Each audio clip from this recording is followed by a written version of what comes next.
You need in the building. What's happening, people? We're gonna talk some boxing. Adrian Broner will be facing Omar Figueroa come next month, I do believe. Um, it's a good fight. Good fight. AB on Instagram. Floyd Mayweather posted up some stuff, and AB basically, besides Caleb Plant and a number of other boxers, certifying Floyd Mayweather, certifying him. AB had his piece to say, on how, Floyd's doing a great job with with Tank, and also that he need Floyd help as well with the boxing stuff. And y'all probably wondering, what does footwork have to do with boxing? Everything. Footwork is everything to do with boxing. Everything to do with boxing. You know what I mean? All right, I'm gonna talk to you guys in a second. Let me just move away for a second, and I'm gonna come right back. I'm what you need. If you want to donate to my channel, check the link down below. It'll probably be in the comment section or in the description. My PayPal is there. You can donate to it. But in addition, if you like it, share, subscribe. I'm gonna try and be as brief as possible. Let me just step away from here for a second. I'm coming right back.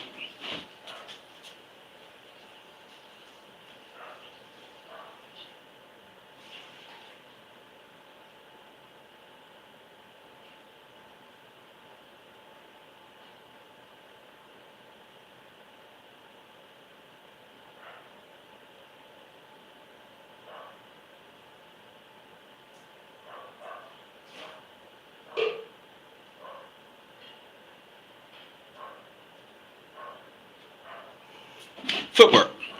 Let's talk about it.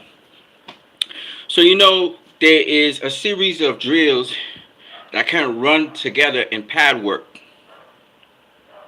that Roger Mayweather used to do with Floyd Mayweather.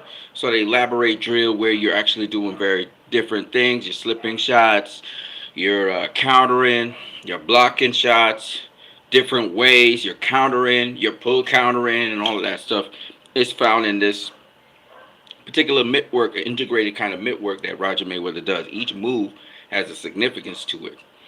And if you don't understand what that mitt work is about, then don't do it. Better you do it in little pieces, than just trying to do it in an integrated fashion. But anyway, GT was doing the mitt work with Adrian Broner. They're showing clips of that. GT was doing the mitt work with Tank. And then it showed DT doing the mitt work with Floyd. Now the difference between, I noticed, Floyd, Tank, and Adrian Broner is Adrian Broner, while he was shifting his weight from foot to foot, was still keeping his feet flat. Floyd was bouncing in and out, and he would shift his weight to either leg perfectly, and his feet were very nimble. Tank also do shifting the weight, but still Floyd would sometimes use his feet to actually move out of the sort of slightly vary the distance. And I thought that was very interesting, how Floyd keeps his feet so very active to generate the power and the torque for the punches. We always talk about Manny Pacquiao and his excellent footwork, which he does have excellent coordination footwork with his hands and his feet, which is where he gets all his power from. But Floyd has just tremendous, and he almost does it intuitively. It's very organic, hand-foot coordination. Nicholas Wilson said footwork got everything to do with boxing. Most trainers start out feet first. I started out feet first. And hold on a second. I'm going to get to you, brother. I started out feet first, and I teach it the same. Exactly. Footwork. I mean, the majority of drills, I think, has to do with footwork. Most of the drills that we do, even though we're using our hands, it's really our feet that we really worry about. And we do a lot of, all the drills with you moving your feet in and out of the ladder thing, and so on and so on. It's all mostly foot drills.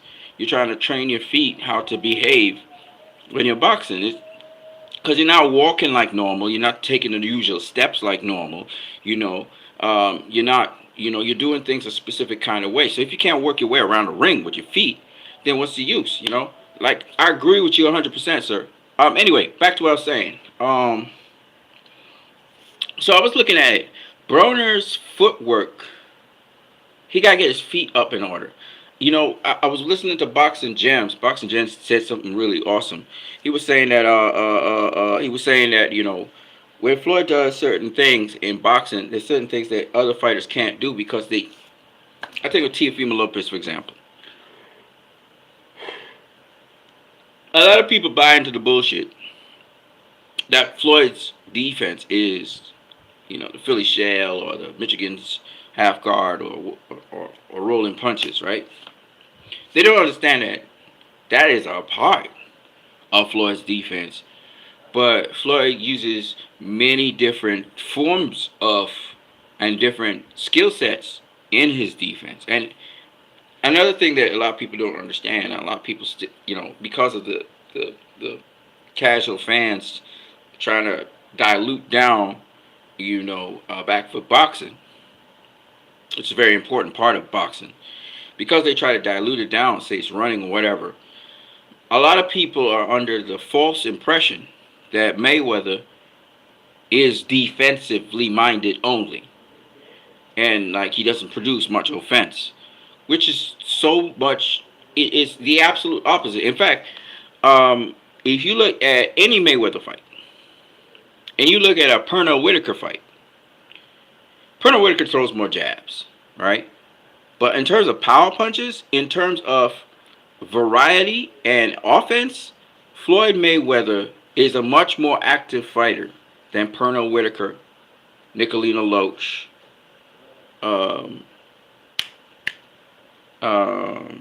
the Mexican fighter who was a defensive fighter as well. Even Willie Pep, as much as Willie Pep moved around the ring a lot and pot shot, Willie Pep still, his offense and offense with respect to defense is not higher and not better than Floyd Mayweather's offense to defense, which is very interesting, you know. So what I'm trying to say is that Floyd is a guy who throws 30% more than he gets hit. He throws 30% more than he gets hit. Nobody else in the history of boxing has such a high score. So obviously, Floyd has good offense. But that offense is in conjunction with his defense. And that's the thing that a lot of people don't realize. That's why he doesn't get hit as much. And the reason that doesn't happen is because of where he is positioned. It's really, when you think about boxing, you distill it down. It's kind of like chess. How you move your pieces on the board, where they're positioned, what form of attack you're trying to do while you have defense on that board. While you're protecting your king and you're attacking the other king, that is kind of like what boxing is. And boxing and mathematics go hand in hand because geometry is mathematics and where you're positioned in space is geometry. So therefore, boxing's about that. It's about getting into position. When you're in position and your opponent is out of position, you can hit them, they can't hit you. And so Floyd has mastered that. And so it's not necessarily the Philly shell, even though he does use the shell defense, but he can resort to other forms of stances or other forms of defense. Primarily, though, his defense has to do with how far he is from you and where he is relative to you in the ring. That is the best way to distill it down. Some people say, well, Floyd's excellent at judging distance and range. That's another way of looking at it. But that's still kind of vague. Because Floyd uses his legs. He uses his upper body. Right? He swivels his upper body. He swivels his head. He swivels his upper body. And then he uses feints, which is like the imaginary attack that keeps the opponents guessing and makes them hesitant to come in, and also at the same time pauses them so he can attack them. He freezes them with the feints. And then he also has, his jab. He has his lead hand, how he uses the lead hand with the footwork. Because you could you could think you have the best lead hand leads and whatever, but if you don't have the footwork to deliver that, it doesn't matter. Again, it always comes back down to the feet and where you are in that ring. And so Floyd and Andrew Ward will tell you this, and anybody in boxing will tell you this, right? A professional just came on here and he just said that the footwork, because where you are in the ring determines how you engage. What are the terms of engagement? You know, really, if I were to emphasize on anything last, it would probably be punching. Strange as it sounds, the last thing you want to emphasize on in boxing, which is really ironic, is really the punching. Yes, you want to focus on how you turn over your punches and stuff, but it's still. Let me see if I can make this make sense. You can be a guy that turn over a punch really good while you stationary. While you standing in one spot, you can throw a punch really well, step in with a punch really well in one plane, right? If you look at the picture that's displayed, the profile of this video, right? The picture that represents, you will notice that both Pacquiao and Floyd at that point in time are not boxing in one plane. Floyd is actually in a pivot throwing a right hand at Pacquiao, who's blocking on a pivot. I want you to get what I'm saying, because this is ridiculous stuff I'm talking about here.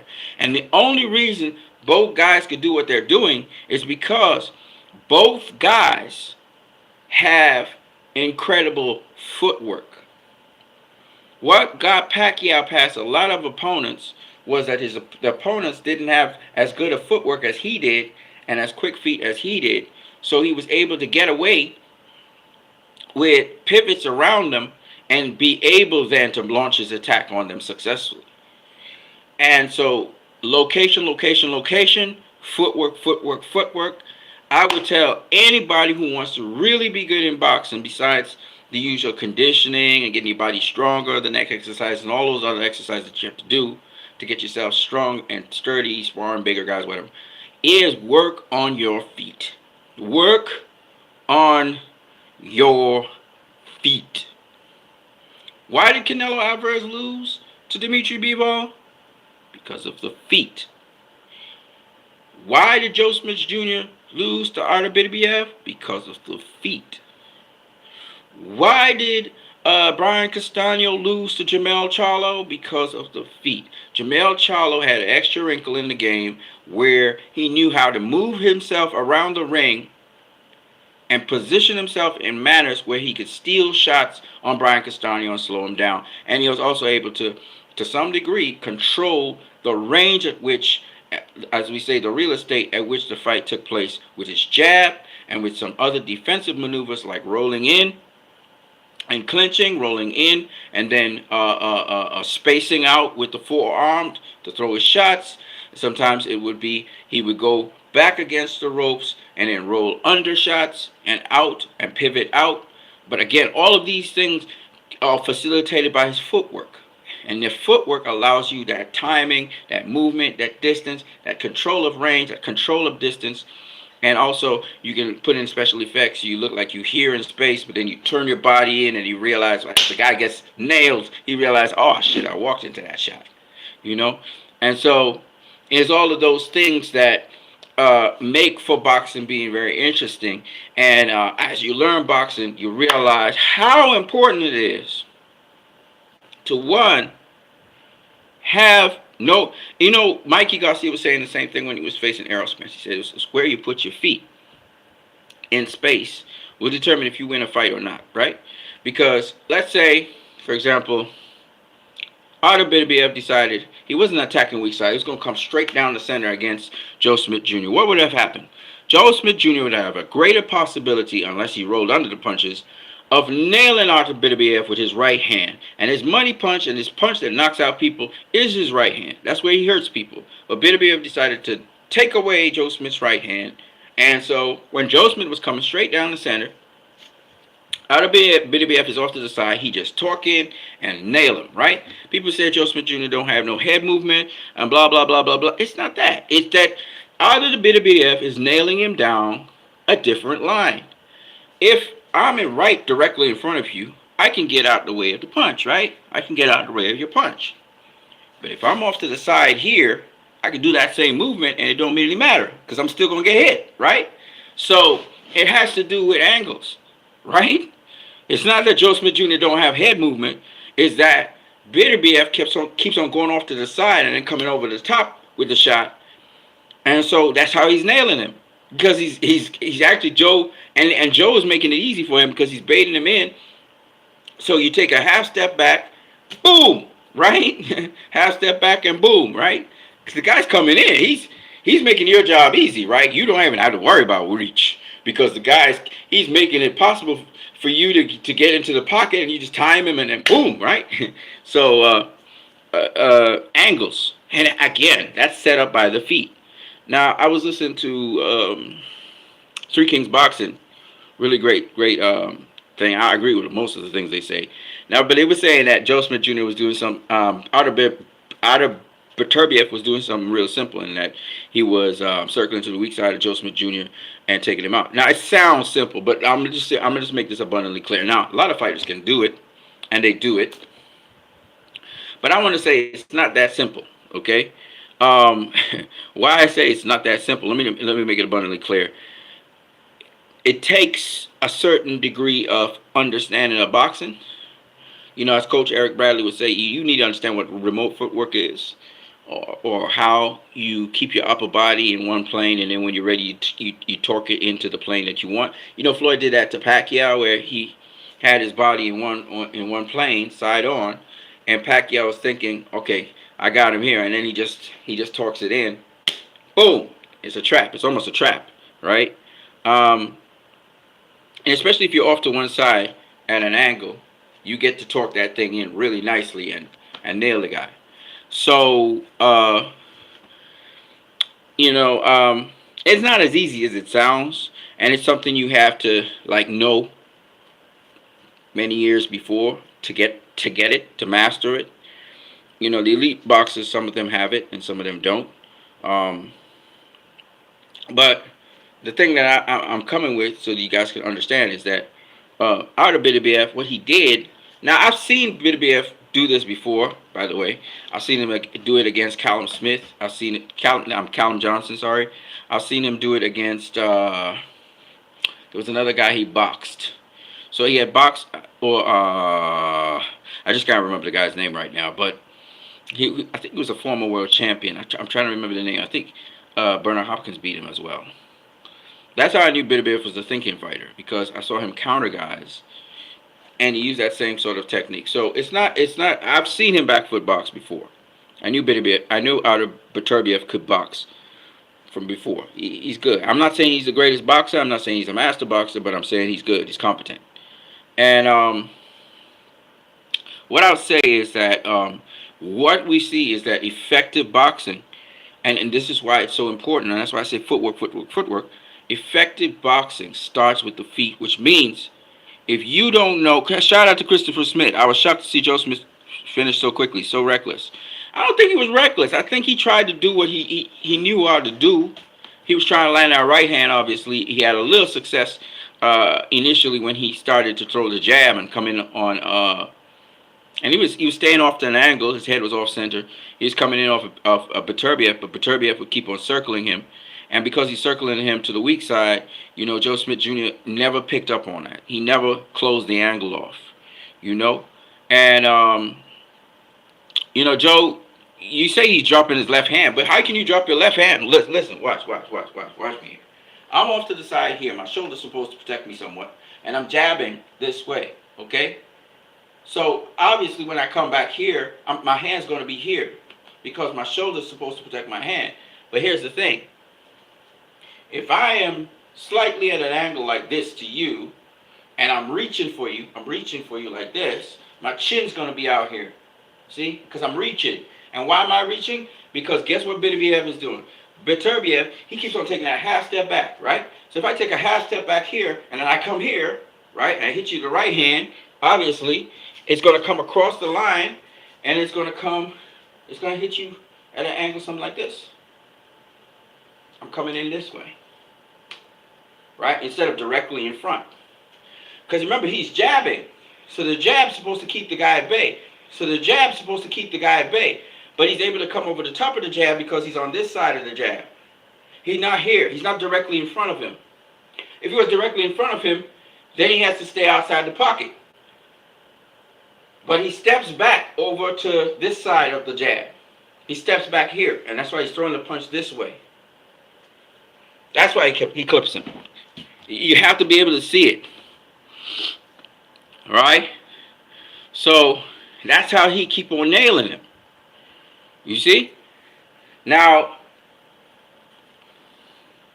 some people would like to trivialize that and say, but while it's something that happens in boxing, counter, I've seen it with Mayweather, I've seen it with some really elite boxers in boxing, and they make it look simple. It's not simple to do, okay? It's not as simple as it looks. And that just shows you the pedigree that Beterbiev had. That's why Timothy Bradley said class is in session, right? Timothy Bradley knew that Artur Beterbiev was going to land that right hand. He even called it. He said, he's setting up the right hand to go over the top. He actually saw it. Bradley could see it happening because Bradley has done that to, he did it to Brandon Rios. I just think, would have Floyd have done against Beterbiev? No. We don't want to talk about that. That make no sense. I mean, think about it. Let's put it this way. First of all, Beterbiev is a light heavyweight. Floyd's at best a blown up welter, right? So that makes no sense. I mean, but out of Beterbiev, Boxing Jams talked about this. So out of Beterbiev, all right, he comes in with a strong jab, right? I'm gonna do it on the side here. He does like this. Let me do it again. In fact, he gears up the jab. Right? So when he leaps off the ground here and he's in midair, that's when you catch him with the shot. I'm going to show you again. Let me show you it again. You see what I did? He's front foot heavy. So I'm off the ground. My 2 feet are actually off the ground at a certain point in time. And you time him right in between there, and you catch him. A guy like Bivol, he got his number already. Because he tried to generate, he do everything with power.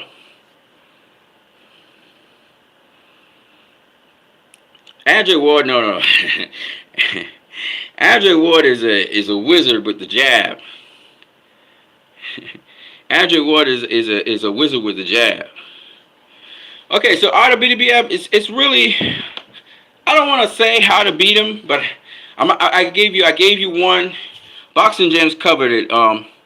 Because he kind of hops in, he kind of shuffles in, but he doesn't keep his both feet on the ground. He kind of gallops in with his jab.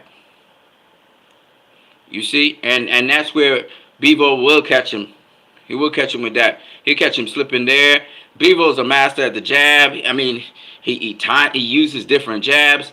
I mean, it's one master class. Bivol he'll contain him very easily.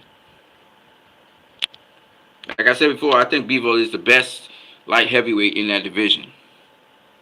Christopher Smith says, I picked Bivol to best Canelo. I think he beats Arthur. Yeah, he's going to beat Arthur.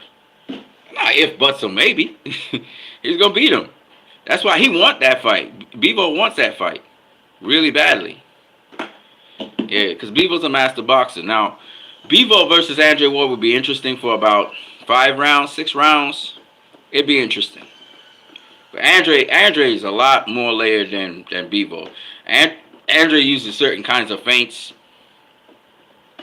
Andre don't even use a whole set of speed. He's not on speed. He just, he sets you up. He sets you up really nice. Andre's a whole other level, man. I would love to, I may do some short videos on what Andre does, so you guys can appreciate it, because it's not about speed with Andre. It's not about speed with Floyd. It's not about speed with Devin. Shakur's still learning, but Devin have that sort of Andre Ward mentality and thinking. How you set up a fighter. First of all, you disarm them. So Bivol's going to disarm Beterbiev. Beterbiev is a mid-range fighter. Bivol can fight a little bit on the inside. He can fight at mid-range, and he can fight on the outside. right? And Beterbiev did a little bit of outboxing, which was clever, but he's not really a master of movement like Bivol is. Bivol's a master again, feet, the feet, the feet, the feet. The feet make a difference. See, a lot of people always think about power, strength, how tough a guy is. I never think about that. This is boxing. Boxing's about angles, where you are in space, how you get there. How, and also it's a mind game, meaning can I take away what my opponent really likes to do a lot and see what he will do, or I'm gonna use what he does best to walk him into something. But I will determine when he does what he does best. I'll make sure he's not in control of when he does what he does best. I'm the one that's gonna make him do what he does best. You know what I mean? Andre Ward has been a wizard. Oh yeah, he's a wizard since he was 21. The way he dismantled everyone in the Super Six tournament and being the youngest. And here's the thing with Andre Ward that y'all need to understand. Most of his career, he fought with one arm. He's a one-arm fighter for most of his career. It's only against Sergey Kovalev he had two arms. His right rotator cuff was messed up for a very long time. So this man's a master of the lead hand. A master of it. So he has all kinds of little tricks he does with his lead hand to keep you at bay, and his feet. He was a one-arm fighter for most of his career.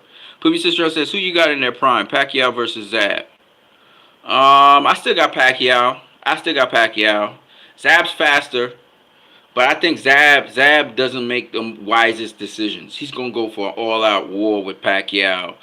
And I don't think necessarily Pacquiao might stop him, but I do think that Zab is a guy, he's very, very skilled. You know, it's kind of like Mayweather, very skilled, but I think he stays in the pocket too long. He likes to fight and trade. He doesn't pick his battles very well.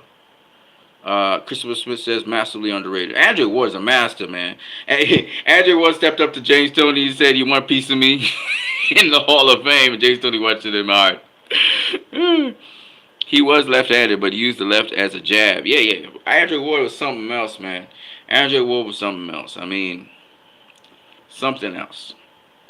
He used his right hand, but sparingly, you know. And man, it's just crazy, you know. When I think of Andrew Ward, I think of a modern Charlie Burley, because he knew how to control the distance.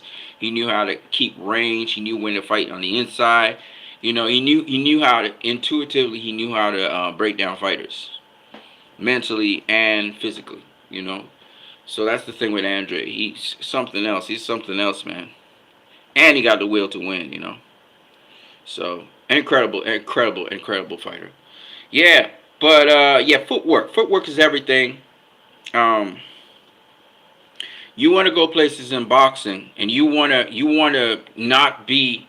You want to keep yourself defensively protected. You don't want to be taking punches. You don't want it to be taking punches on your arm too much. So what you want to do is you want to make sure you have the right footwork.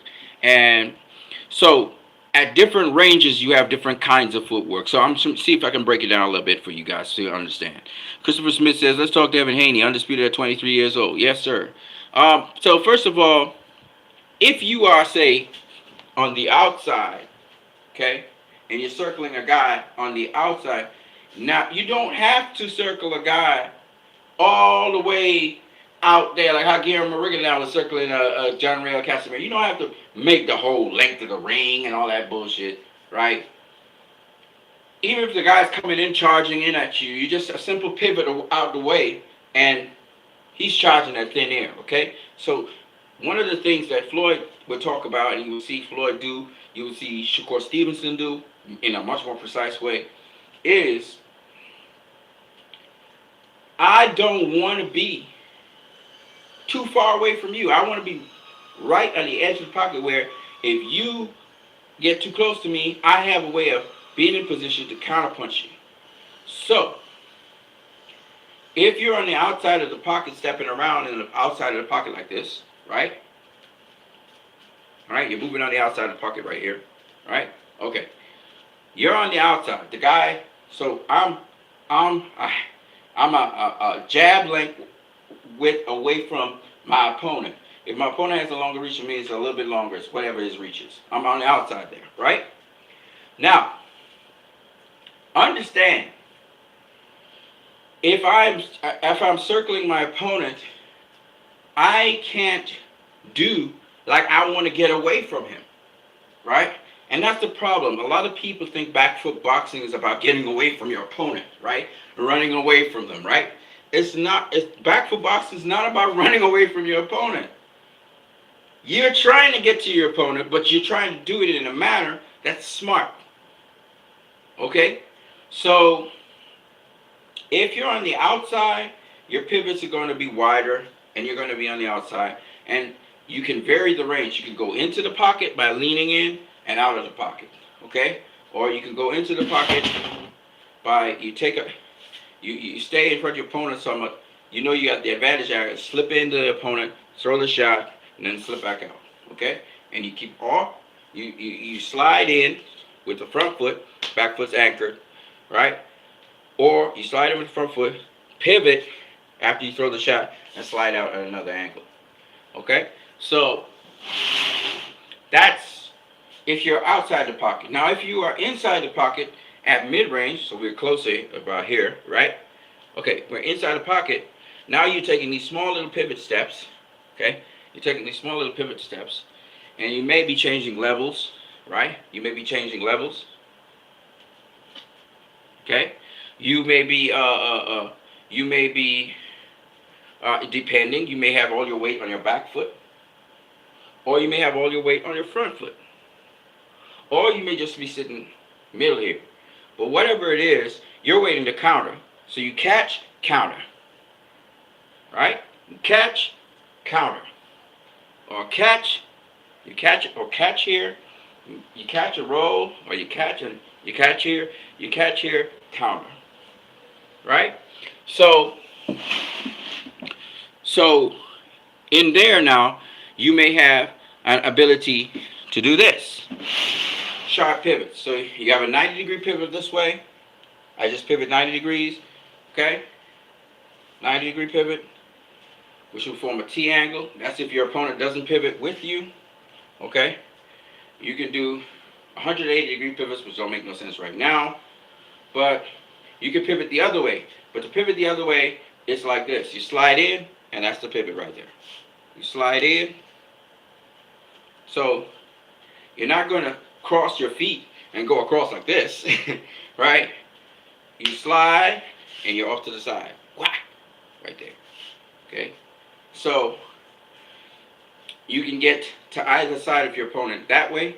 If you're body to body, which is right up on them like this, now you're going to use their body. Okay? You're going to use your forearm. I'm in the southpaw stance right now. I use my forearm. I can step around like this. Okay? Or if I'm body to body like this, I can clinch them up on top here, and then I can step around like that. Okay? So there are different ways to do it. Or I can push them off like this and step around like this. Watch it again. I push off, step around like this. Alright? That's just to make some space for the shot. Or I can push off, throw a shot down below, step around, throw a shot up top. Right? So, in boxing, you hear people talk about stepping around your opponent. Depending on how you are body to body, you can get position on them and step around. Of course, in the clinch, if the guy's stronger than you, he might be able to maneuver you. So you have to have internal strength as well on the insides. But as you can see, there are different kinds of pivots for different things. So you have 45-degree pivots, you have 90-degree pivots, you have 30-degree pivots, right? And all of these pivots, they serve different purposes. If you want to close the distance, you may want to close it in on a 45-degree pivot. So after you pivot, you slide in. Especially if you slide in with a jab or something. You know? So these are some of the things, you know, it's kind of good to know. Sometimes people don't know the angles that they're actually coming in off of, and don't call it like that, and it's okay. You know, you may know it how you know it in your boxing club, but the point is, it's all about specific methods and ways of going in on your opponent. And most, even Errol Spence's footwork is really incredible because he does not attack his opponent. He doesn't come in on his opponent straight in. He don't come through the front door. He actually comes through the side door. He's coming in at an angle to his opponent, and he tries to stay off to one side when he's throwing his combinations. He's never directly in front of them. Even when you look at the Ugas fight, you'll see even Derek James is telling him, don't stand in front of him. So Errol's actually off to one side of Ugas, or he's off to the X side of Ugas, and that usually he's trying to tend towards the weak side, so Ugas can't really trade shots with him and land the shots that he really wants to shoot. And it depends on what shot Errol's trying to take away from Ugas. Like, for instance, if he wants to take away his right hand, or he wants to take away his jab, he would stay to the right of Ugas' right hand, or to the left of Ugas' right hand, or he would stay to his right of Ugas' jab. So that's how, in boxing, it's all about positioning, and the only way you can do that is if you have the footwork to be able to make that happen. You see? Christopher Smith said, I can't split Spence Crawford. Yeah, I don't know how to predict that fight. I'm not gonna tell you because it's just too much. There's too much I don't know. Like, I don't know what game plan Errol Spence will bring to the table. What's his plan B if things don't work out well? I can't really. I know what Crawford can bring to the table. Crawford's kind of demonstrated a lot of different things. I know Crawford's very strong, so I know he ain't gonna be no pushover for Errol Spence. So I know more about Crawford than I do about Spence. I've heard that he can really box, and he can box guys much bigger than him, and he's been doing a great job with that. And he's very sharp, and Jamel Charlo never knocked him out. So there's a lot of things Errol Spence has in the table that I just don't know about. I've never really seen it on display like that. I've seen him box really well against Mikey Garcia, but to say, and he boxed Danny Garcia pretty well as well. So to say that I can really predict this fight, I can't predict the fight. I still lean towards Crawford because I know what Crawford can do and how adjustable he is and stuff. But to be honest with you, I can't really say if Crawford's going to win that fight or not. Errol has a lot of tools in the tool bag, and we haven't seen all of them. He just likes to fight a certain way. But I would love to see him display as many tools as possible, and hopefully Crawford can get him to show more stuff that he has in his tool bag when this fight comes down. But that's a good fight. And again, both fighters are very good foot movement. I think Spence is much more sharper and much more rehearsed with his defense, I think, than Crawford. Even though Crawford can be very sharp as well, but Crawford seems more plastic. Like he's he would throw like a half hook, half jab kind of looking shot. That's the kind of thing with Crawford. He brings these. You can see he's being very creative in his mind about what he has to do, and then his mind just takes over and does it. So he might be like, I need to hit him right here, and then that happens, however it comes. Crawford is one sharpshooter. I know Brook was finished by that short punch. Night. Yeah, he caught him. He caught him while he was throwing that right hand, man. Trying to nail Crawford with that right hand. Crawford caught him with that check hook. Yeah. So I can't predict that fight, but I can tell you guys something. So don't ask me to predict Spence versus Crawford. I got to see that one. I don't know how that will, and that is, that's something I want to talk about. Another topic I want to talk about in boxing, but I'll leave that for a separate video. I think that could be one of the biggest fights in boxing, period, if they promote it right. So if they promote this fight right, this could be the biggest fight of 2022. The biggest fight. Because the two fighters are undefeated. They're both southpaws. They both have incredible records. They both are boxer punchers. They both are very good at fighting inside, outside, to the body. They're really good. So it's like a UK-US tour. I don't know, man. That would be great. I mean, because, UK fans are very passionate, but I think they mostly do a US tour, I think. This is a big fight. This is why the fight hasn't been nailed down yet. Because this is going to be a super fight. I think it's the best super fight in all super fights. Tyson Fury versus Alexander Usyk or Anthony Joshua winner is a big fight, but it's not as big as this fight. This fight is, whoever wins, whether it's Usyk or Joshua, we're going to favor Tyson Fury to beat them, right? Because he's just bigger and everything, right? But when it comes to this particular fight, Errol Spence versus Terence Crawford, it's not easy to pick a winner. It just isn't. This is one of the best fights that can ever happen in a fight world because we don't really know who is going to win that fight. That's the truth. You know, a lot of people say Crawford's going to win, blah, blah, blah, blah, blah, blah, blah, blah, blah. And I understand why they're reasoning because Crawford's no longer small. I mean, he's bench pressing 400 pounds and all that stuff, right? So, yeah, and Crawford's a wrestler and all kinds of things. So, I can see what they're saying. But then the wild card is Errol Spence.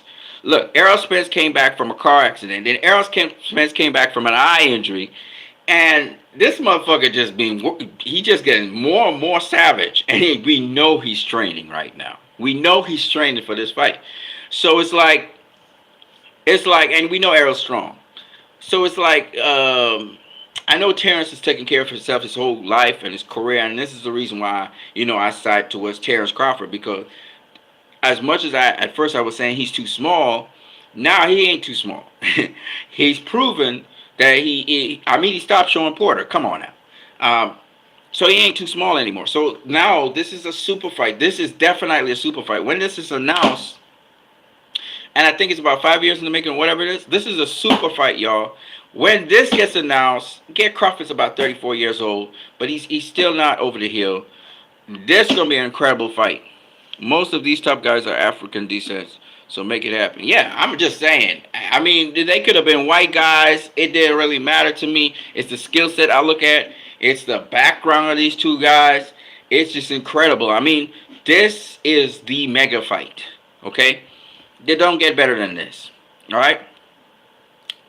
Jermell Charlo is a hell of a fighter, but I don't think he's as good as Errol Spence. I think Errol Spence is sharper than him. And Jermell still kind of fights. I just think Errol Spence is a better fighter. But having said that, Crawford versus Spence. Now, here's the other thing that could happen. Here's the other thing that makes this fight incredible. Terrence Crawford was undisputed at 140 pounds. If Terrence Crawford wins this fight against Errol Spence, he will be the only male 4 belts, 2-time, 2-divisional, undisputed champion of the world. Let that register into your skull. So there's history on the line with this. Okay? There is another person who has achieved that, and that is Clarissa Shields. There's only one person in the entire boxing history right now who has been 2-time undisputed in 2 different divisions, and that's Clarissa Shields. That's why she's the fucking GOAT. I don't give a fuck what anybody else says. Sorry about my F-bombs. She the GOAT. Period. Because that's not easy to do. Okay? And she made it look easy. So, Clarissa Shields is right now alone in the history of boxing with that achievement. No other modern boxer in the 4-belt era has done that. That's what separates her from everybody else. Y'all could talk about Katie Taylor. Y'all could talk about Amanda Serrano. But really, Clarissa Shields is the fucking GOAT. Period. Okay? And she's going to continue to make history. Okay? If Terrence Crawford matches that, there's no way they can't give him pound for pound. No fucking way. You have to give him pound for pound, number one. Because Canelo never did that. Fucking Usyk never did that. All of the 4-belt champions, including Bernard Hopkins and Jermaine Taylor, have never done that. So I want you to understand what I'm saying and how significant this is. And this fight is a big fight. It's big. This fight could make this fight can really break pay-per-views, because if people understand what's at stake in this fight, who these players are in this fight's a huge fight. And both guys are now seasoned semi-veterans of the sport. So it's like they know all the little tricks and nuances to the sport. Yeah, Clarissa beats people clearly, man. There's no controversy. Correct, 100%. So, Errol Spence versus Terrence Crawford is a tremendous fight. A tremendous, tremendous, tremendous fight. And we're just waiting for the announcement. But when the announcement happens, understand the promotion for this shit is gonna be off the it's gonna be off the charts. It's gonna be off the charts. And I don't know if I guess Mayweather Promotions is involved in some way, shape, or form. But this is gonna be a tremendous. I mean, this gonna be a tremendous fight. You know, if Mayweather Promotions is involved in anything, you know the event's gonna be hugely successful.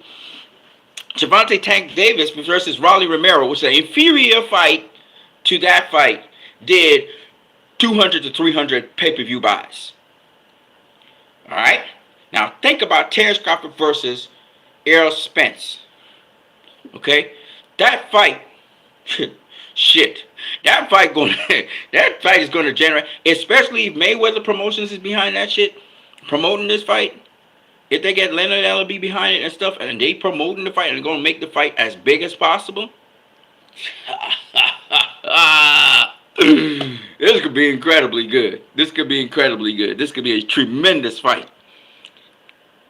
Felipe Rodriguez says, "What's going on, my boy Demetrius Andrews? Man, I don't know, bro. I don't know. You know, I talked about Adrian Broner. I talked about Tank. I'm gonna throw in Lionel Thompson in there. You know, I just saw the Boxing Boys troll or something. My boy Demetrius Andre, he been trying to get at Munguia, man. He been trying to get at Munguia at 160. You know, I don't know what he's exactly doing. I don't know if he's staying at 160. I don't know if he's going up to 168. You know, like I said before, them guys need to make their play. Andre just needs to say, man, I'm going to take my shot at David Benavidez and just go at David Benavidez, because I'm telling you right now, if Demetrius Andre want to get a shot at Canelo, he got to go through Benavidez. You're going to have to go through Benavidez. Benavidez is the baddest boy up there.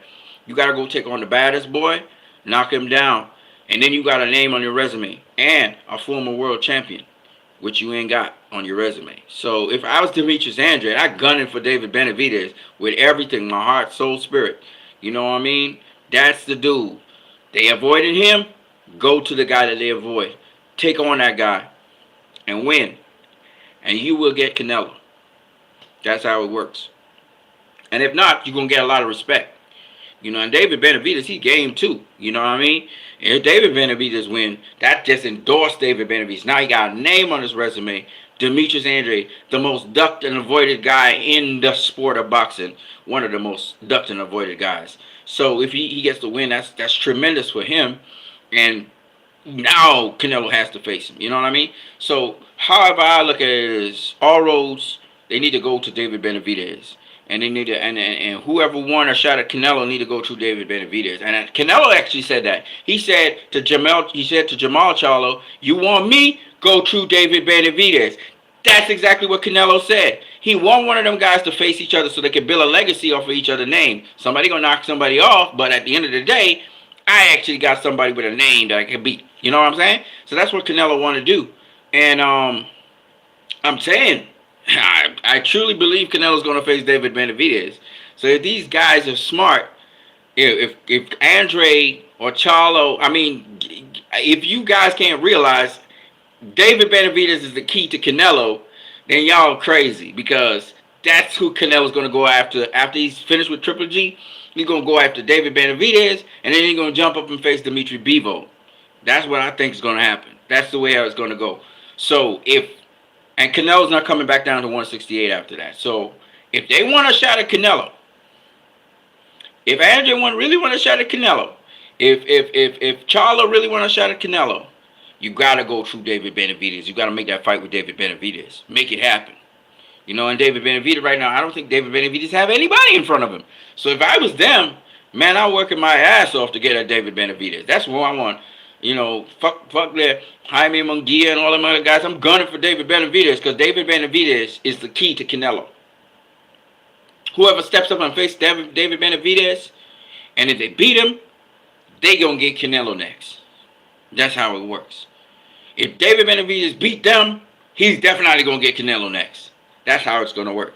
Because Canelo ain't afraid of none of them. He ain't afraid of none of them. And the training he gonna be doing, I know he's gonna be working on his footwork. Because that's the key.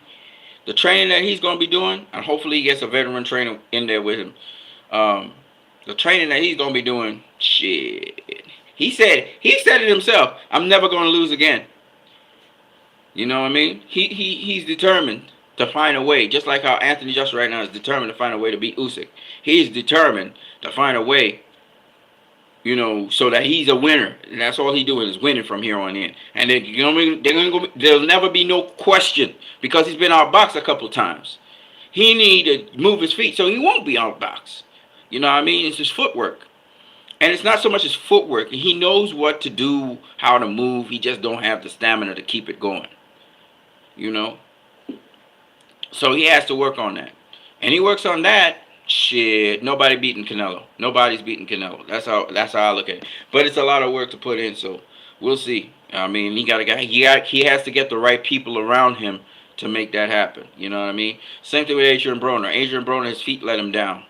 It's cardio, conditioning, keep them feet moving all the time. He stays kind of stable in position. He just stays in one position and he doesn't. He tries to use the shell primarily as his defense, and that's not enough. So yeah, man. Your feet are everything. That's your first line of defense is always going to be your feet. Your first line of offense is always your feet. Both offense and defense work together. It's not one or the other or one and the other. They work together.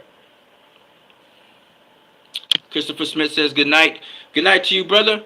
Yo, what about Andrew? He became the new Keith sometime Thurman. Man, they ducking that guy like the plane, bro. They ducking him like the plague. They don't want nothing to do with this ninja. This ninja been fighting. This ninja been fighting contenders and all kind of people, but none of them big name guys want to fuck with him. None of them. It's sad, but if he step up to the plate, man, jump at Benavidez. I mean, if everybody ducking him and everybody ducking Benavidez, y'all might as well make that fight happen. Find a way to make that fight happen. Find a way to make that fight happen. Because I know Benavidez ain't ducking nobody. Benavidez will take that fight. He'll train his ass off too. It'll definitely be, that would be a great fight. That'll be a tremendous fight. Tremendous fight. I would love to see. Benavidez throws a lot of punches in bunches, and he has a very good jab. So, and he's very big and he's very strong. And he has great stamina. He has great conditioning.